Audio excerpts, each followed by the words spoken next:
Hello everyone, welcome to the Rome prep. तो आज का जो हमारा क्वेश्चन रहेगा वो इलेक्शन बेस्ड रहेगा परसेंटेज में। तो ये काफ़ी कॉमन क्वेश्चन है, हर एक एग्ज़ाम में इस टाइप के क्वेश्चंस आते हैं। तो ये क्वेश्चन है KSSRB एग्ज़ाम 10+2 लेवल 2024 का। तो इस क्वेश्चंस को कैसे करेंगे देखते हैं। In an election one candidate of the two candidates में से एक कैंडिडेट को कितने वोट आए, 40% वोट आए और वो हार गया 1000 वोटों से। तो पूछना है टोटल नंबर ऑफ वोट्स कितने थे। तो इस टाइप के क्वेश्चंस को आप कैसे करोगे, देखो दो कैंडिडेट्स थे, ठीक है। एक कैंडिडेट को मैं ए मानता हूँ और दूसरे को हम बी मानते हैं।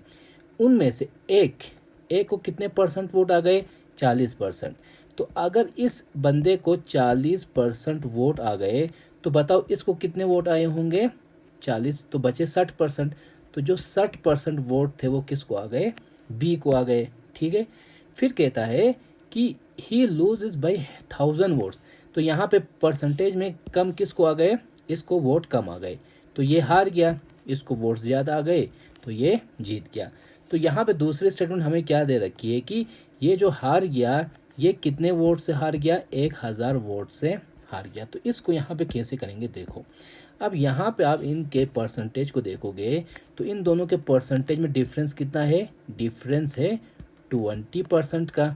20% का डिफरेंस है, मीन्स जो बी है उसको 20% वोट कम आए, या सॉरी ए को 20% वोट कम आए या बी को 20% वोट ज़्यादा आ गए।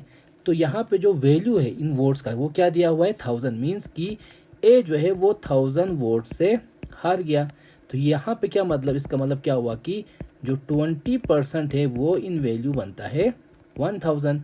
और हमें क्या निकलना है, टोटल नंबर ऑफ वोट्स। तो टोटल नंबर ऑफ वोट्स कितने हो गए, वो तो 100% वोट्स हो गए। तो हम यहाँ पे क्या करेंगे फिर, 100% इज इक्वल टू एक्स। तो इन दोनों का अगर हम क्रॉस मल्टीप्लिकेशन करेंगे तो हमें क्या होगा, 20 into x equal to 100 into 1000, right. तो अब यहाँ पे अगर हम देखें, एक ज़ीरो और एक ज़ीरो कट गया, 2 1 जा 2, 2 5 जा 10। तो हमें यहाँ पे क्या हुआ, 1000 इंटू 5। तो ये कितना हो गया, 5000। मीन्स कि जो टोटल वोट्स थे वो कितने थे, ये हुए हमारे टोटल वोट्स, जो कितने थे, 5000 टोटल वोट्स बनते हैं। तो यहाँ पे ऑप्शन में 5000 कहाँ पे, तो ये रहा 5000 इसका करेक्ट आंसर।